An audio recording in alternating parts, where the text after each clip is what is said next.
اعوذ باللہ من الشیطان اللعین الرجیم بسم اللہ الرحمن الرحیم الحمدللہ رب العالمین والصلاة والسلام علی اشرف الانبیاء والمرسلین سید الاولین والآخرین شفیع المذنبین ابو القاسم محمد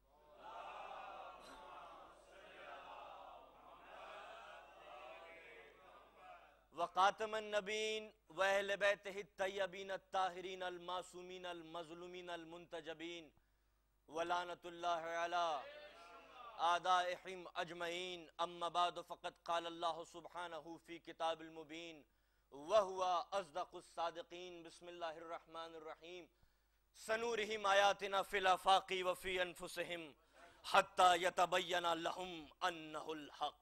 صلوات پڑھیں محمد والے۔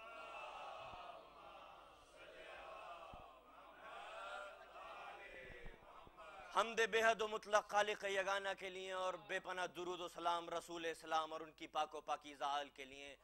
عزیزان گرامی، سورہ حامیم سجدہ میں ارشاد ہو رہا ہے کہ ان قریب ہم ان کو دکھائیں گے اپنی نشانیاں آفاق میں بھی اور ان کے نفسوں میں بھی، جب تک کہ یہ ان پہ پوری طرح سے واضح نہ ہو جائے کہ یہ واقعی برحق ہے۔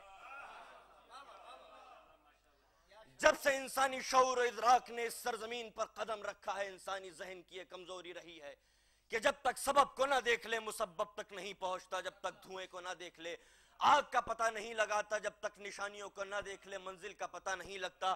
کرم کو دیکھا ہے تو پتہ چلا ہے کہ کوئی کریم ہے، جب اس نے رحم دیکھا تو پتہ چلا کوئی رحمان الرحیم ہے۔ عیب چھپے ہیں میرے میں تو میں نے جانا ہے کوئی ستار العیوب ہے۔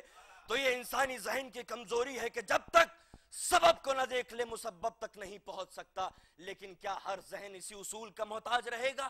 نہیں، بلکہ کچھ خاص اذہان عالیہ پروردگار عالم نے ایسے بھی خلق کیے کہ جنہوں نے سبب کو مسبب سے نہیں پہچانا، جنہوں نے نشانیوں سے منزل کو نہیں پہچانا، جنہوں نے دھوئیں کو آگ سے نہیں پہچانا، جنہوں نے رحم سے رحمان کو نہیں پہچانا، کرم سے کریم کو نہیں پہچانا، بلکہ انہوں نے ذات کو ذات سے پہچانا ہے، انہوں نے اللہ کو اللہ سے پہچانا ہے۔ مولا کائنات نے دعائے سبا میں بڑھ کر آواز دی، یا من دلہ علی ذات ہی بذات، اے وہ ذات کہ جس نے اپنی ذات کو اپنی ذات پہ دلیل بنایا، یعنی میرے مولا نے اپنے معبود کو جب پہچانا تھا جب نہ ہی یہ زمیں تھی اور نہ ہی یہ زماں تھا۔ اب دو چیزیں پروردگار عالم نے خلق کی اور اس آیت میں ذکر کیا ہے، ایک انسان اور ایک کائنات۔ جب انسان کو بنایا تو اس کی روح کی دامن میں اپنی صفتوں کو سمیٹ دیا، اور جب اس کائنات کو خلق کیا تو اس کی آفاق پر اپنی انگنت نشانیوں کو بکھیر دیا۔ ان نشانیوں کو سمجھنے کے لیے عقل کی قوتوں کو ایجاد کیا اور روح میں چھپی ہوئی صفات کو پہچاننے کے لیے قلب کی وسعتوں کو خلق کیا۔ اب جب تک عقل اور قلب آپس میں ہم آہنگ اور مربوط ہو کر پیش قدمی نہیں کریں گے، حقیقتوں کی منزلوں تک رسائی نہیں ہو سکتی۔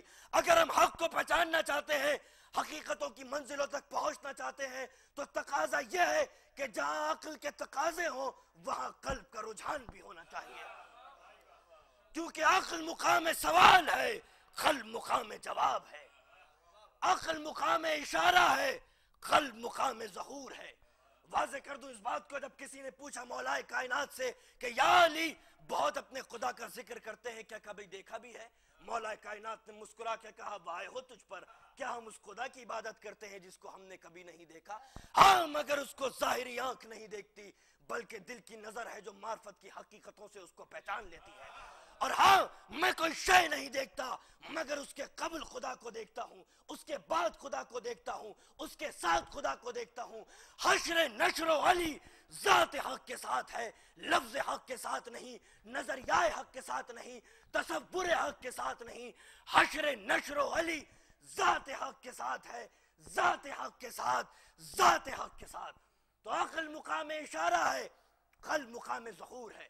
عقل اندھی طاقت ہے، قلب وہ روشن مینار ہے جو اللہ کی راہ کو روشن کرتی ہے۔ عقل کھا کے خوش ہوتی ہے، قلب کھلا کر خوش ہوتا ہے۔ عقل سے نظام بنائے جاتے ہیں، قلب سے قربانیاں دے کر نظام بچائے جاتے ہیں۔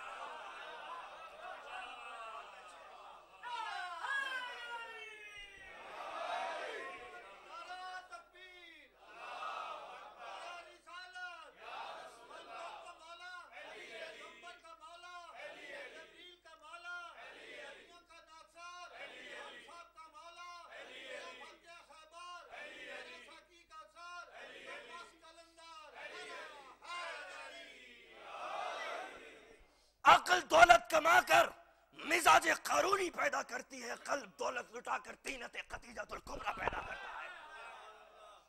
عقل مقام علم ہے، قلب مقام سلم ہے۔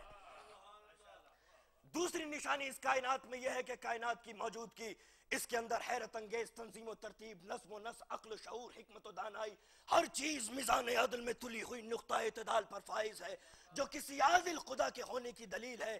اتنی وسیع کائنات کے جس کو تصور کی دوربینیں بھی دیکھنے سے قاصر ہیں، اس کائنات میں کوئی خلش نہیں، کوئی خلفشار نہیں، کوئی ٹکراؤ نہیں، کوئی تصادم نہیں، جو کائنات کو سجا کر انسان کو دعوت فکر و نظر دے کر یہ دعویٰ کر رہا ہو، حل تری من فطور، تیری نظر تھک کر واپس پلٹ آئے گی، مگر میری کائنات میں تو کوئی شگاف نہیں نکال سکتا، کیونکہ میں نے اس کائنات کو ہر رجس اور کھوٹ اور پلیدگی سے پاک و پاکیزہ اور شاف و شفاف رکھا ہے۔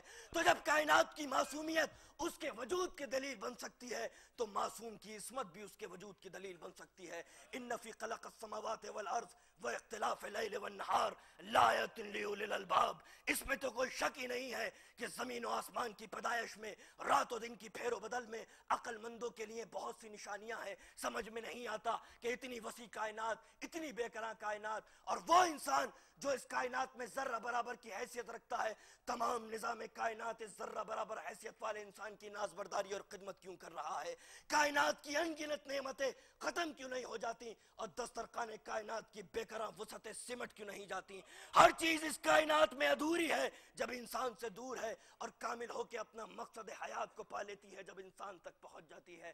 شاخ شجر پہ گل کھلا تو بشر کی ذوق نظر کے لیے، کائنات کی حسین گھنی پلکوں سے حسن کا رس ٹپکا تو بشر کی شیرینی اور ذائقے کے لیے۔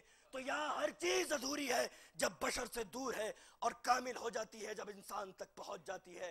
تو آواز آئی، خلق لکم ما فی السماوات و ما فی الارض، زمین و آسمان میں جو کچھ بھی ہے بندے، وہ ہم نے تیرے لیے بنایا ہے۔ بات یہاں نہیں رکتی، بات اس سے آگے بڑھ کر بشری اختیارات تک پہنچتی ہے۔ سکر لکم اللیل والنہار والشمس والقمر والنجوم مسخرات بامرہ، میں نے کائنات کو تیری خدمت کے لیے ہی خلق نہیں کیا، بلکہ کائنات کو تیرے لیے مسخر کر دیا ہے۔ چاند اور سورج کو تیرے اختیار میں دے دیا، گردش لیل و نہار تیری مٹھی میں دے دی، ستاروں کو تیرے بس میں دے دیا، اور یہ سب کچھ یوں ہی نہیں آ گیا بے امرے، میرا حکم تھا کہ میرے بندے کی خاطر اپنی انگنت نعمتوں کو قربان کرتے چلے جانا۔ اور اے میری کائنات، یہ میرا قطعاً فیصلہ ہے کہ جیسے جیسا میرا بندہ